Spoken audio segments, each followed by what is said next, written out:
Let us serve the Lord with joy mga ka-Achwis. So mga ka-Achwis, alam nyo ba last October 27 mga ka-Achwis hanggang October 31 mga ka-Achwis ay ang aking po mga scout mga ka-Achwis, nag-attend po kami ng First Governor Juen Miraflores Rescue Camp mga ka-Achwis doon po sa Hawili, Tangalan mga ka-Achwis. At alam nyo ba mga ka-Achwis, sobrang ganda po ng training mga ka-Achwis. Siya nga pala mga ka-Achwis, gusto kong pasalamatan ang atin pong MDRRMO, Madalag mga ka-Achwis, dahil sa kanila pong financial na suporta sa atin pong mga participants. So alam nyo ba mga ka-Achwis, marami pong natutunan ang atin pong mga estudyante doon mga ka-Achwis, tulad na lang mga ka-Achwis ng nataying, firefighting, wasar or water safety mga ka-Achwis, navigation, yung map reading mga ka-Achwis, martial art, first aid, at marami pa iba mga ka-Achwis. Sobrang ganda po ng training ng ating pong PDRMO mga ka-Achwis, ng ating pong Philippine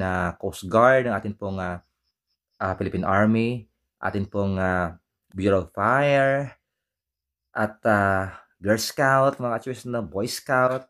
Sobrang ganda ng kanila pong collaboration mga ka-Achwis. Kaya talagang sa sunod mga ka-Achwis, no, gusto ko rin magpadala ulit ng mga estudyante doon, no, na galing po sa aming pong paaralan ng Loreto National High School. Sobrang saya at maraming kaalaman mga ka-Achwis.